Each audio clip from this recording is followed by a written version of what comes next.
Hello, Leo. Welcome to Higher Source Tarot for your Is It in the Cards? Love Tarot and Oracle card reading.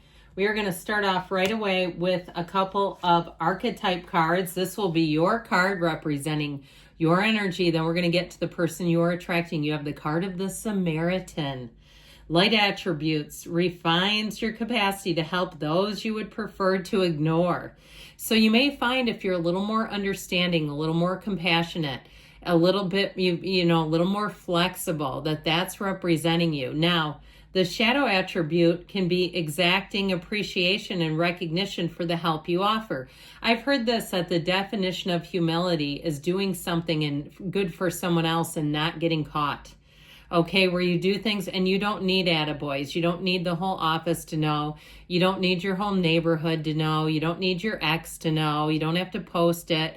I mean, I don't like that anyway. When people start posting the good deeds that they do. I've told you this whole deck, by the way, we're going to get to your person, but is Caroline Myss. This is a Caroline Myss deck.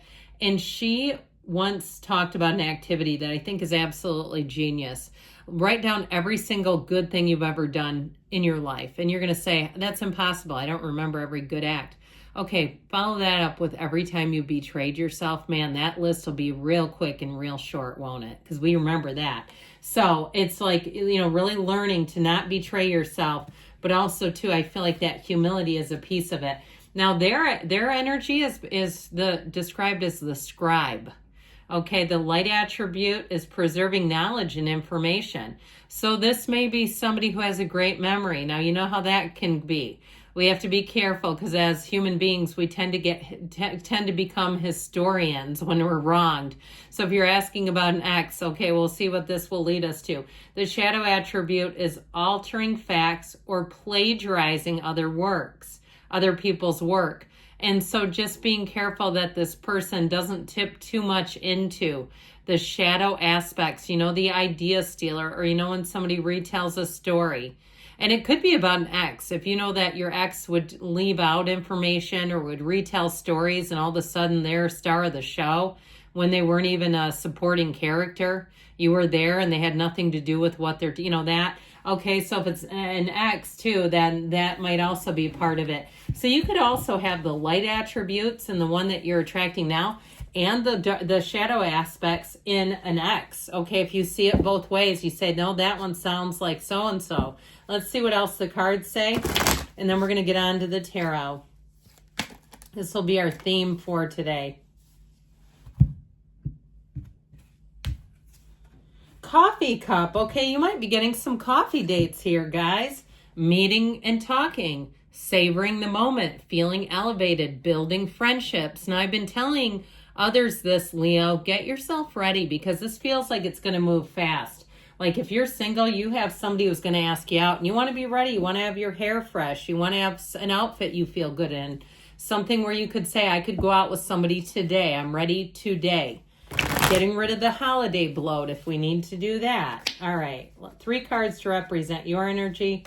3 cards for the person you are attracting. 3 cards on the advice.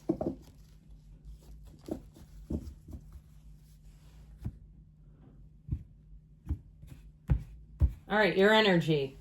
The Emperor, the 2 of Swords, and the Knight of Wands. You might not see this one coming. Their energy, I love it.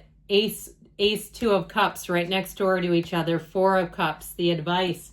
Temperance, the 10 of Swords, and the Lovers. Let go of something in the past. What's done is done, my friends. So solid. You got 3 major arcana. 2 archangels, Michael and Raphael, the matchmaker and also the healer showing up, and that's in the advice. So if you're an owner of a broken heart, we got to heal you and move on, move it, keep it moving forward. We're not going to be attached to the past. We're going to let go of that because what's done is done, I keep hearing. So you have Aries, Sagittarius, Gemini. We've got fire, air, water. They're all water, so it could be a water sign that you're attracting. I do feel like with this 2 of Swords, though, I would take a deep dive and start looking at yourself first. It's an inside job. And so if you've been hurt in the past or you've got some kind of ties, some kind of limiting beliefs, and your love focus and your view, your vantage point of love. We got to fix that, because that Two of Swords will keep you at an impasse. It will keep you getting to almost there, but not quite. It'll keep you getting into, how come these don't work out? Why do they only last 2 years? Why do I keep having to find somebody? Why is it churn and burn? It's that Two of Swords.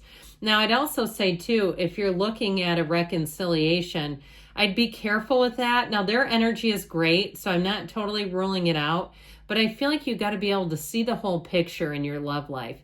You've got to also be able to see your part in why things ended. And even if you attracted a complete psycho, okay, in the last one or the last two, if you've been divorced a couple of times, I don't know how many times Greg Braden has been married.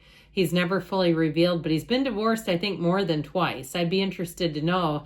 Not that we're going to gossip about him, but, you know, even spiritual people can have a broken picker.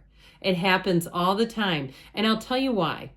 Because your mind doesn't go where theirs goes. You don't see things in a dark way. And so sometimes you can stumble into something and the rest of us are watching it like a character in a horror movie trying to open the door, and we're all screaming, don't open the door. And there, the next thing you're married to whatever is behind the door.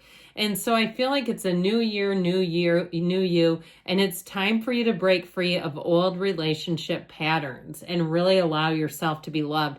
Don't be scared off by nice people either. I just feel like sometimes you get into something and it's somebody who could really be a great partner, and you start to get scared off by it. Now, I'll tell you what, with the Emperor, he is a partner for life, but rules are rules, man. He's not digging through anybody's phone more than once. If he starts feeling like that, he's outie. He's not sticking around. His Empress would never cheat on him anyway. But anything where he would start to feel like the person's driving him nuts, he'd be gone. And so I feel like they're telling you to trust your intuition. And really, if you look at somebody and you go, no, I can already tell it's bad news, don't go any farther. But lean into those that you can tell their whole life is together. They have their money together. They don't owe people money all over the place. They're not looking for somebody to become their retirement plan. They're not looking for a life coach, for a therapist, for somebody to be a medical practitioner for them. They're going to be open to you, but I feel like you have to embody that Emperor energy to some extent. Now, with the Page of Wands being here, you may find that it's going to be easy to rush in, especially if they're cute, especially if there's a little bit of chemistry. But I feel like you got to temper it with your mind, not to lose your damn mind is what they said, just because somebody's cute. Because with that Knight of Wands, he can be in and out very quickly and just be in the place where you fall head over heels. Like I said, it's the chemistry, the physical attraction, the magnitude that can really get you. And I also feel like too, if you have you have two coming in, one that's more the physical and your usual thing that you do, and the other one that's worth looking at, worth exploring, worth getting out of those old patterns. I feel like you need to lean into the new. So this person is represented by all this gorgeous, watery, emotional energy. I do feel like they're emotionally stable with that Four of Cups. I feel like, too, this is somebody that can move on from the past. The Four of Cups, they don't keep old ex people texting and all this other crap. They're not fantasizing about running into their ex one day. That's not who they are. It's like I keep saying, what's done is done. And that's how they do it. They're not going to try to go back into the past. They don't want to relive everything. If it comes up, they may tell you some information, but they don't want to have a new relationship be living in the old one. It's just not who they are. With that Ace of Cups, they've got it. I heard kismet, but I feel like it's somebody that their heart will be so strongly directing them to you. And they'll know it deep down. They're going to say they knew the first time they laid eyes on you. They're going to say, I knew right when I saw you what love at first sight is. And with that Two of Cups, it's somebody that you'll feel completely disarmed with. And vice versa. You'll be able to let your guard down. You'll talk. I feel like the first encounter, you won't want to separate. You won't want to go in opposite directions. You'll want to talk and talk and talk. And so with this energy and with this person, they won't be able to stop thinking about you. They are going to be all in right away. Now, they might temper it a little bit because they don't want to look like a total unhinged psycho, right? And you know how that is when somebody goes too hard in, it seems, people say, oh, they're gross. It's because it seems needy. They won't seem needy or gross, but I feel like they're going to kind of say, let me see how this goes. I like you pretty well. Let's see how it goes. That reminds me of Abraham Hicks. They always said those are the perfect wedding vows. I like you pretty well. Let's see how it goes. And so I feel like there's something about their energy that is so irresistible. I'd like to meet them. Okay, if you don't want them, send them this way because I just think they're absolutely adorable. I love every single thing about this, and I'm not joking. So with the advice here, you have here the Lovers, which talk about a match made in heaven, and the energy of Temperance bookending that gnarly Ten of Swords. What in the world is that doing here? Okay, it's the advice though. That Ten of Swords is an ending.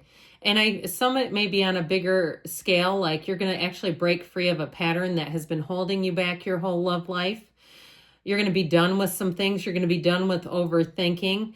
And I feel like, too, like I said, there's a knowing here. And so if somebody seems like they're just not going to commit, I just see you as going in the opposite direction. But the Temperance energy brings safety, healing, brings real love, and it brings a flow. So I feel like this will be one of those relationships like it should be. The beginning should be fairly uncomplicated and easy, because there's not a bunch of old gnarly history unless it's reconciliation. And if that's the case, we got to let go of it.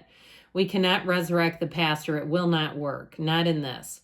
And so with that energy of Temperance, you're going to find that the two of you are easygoing. There's not animosity over picking out a place to eat and all that mundane daily day-to-day stuff. I mean, there's just no anger here.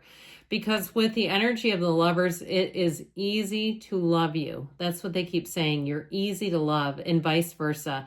So heck yeah, I feel like you do have a match here. Yes, it's in the cards. What's done is done. Let go of the past. Lean into the new. I love you, Leo, and I'll be back again soon.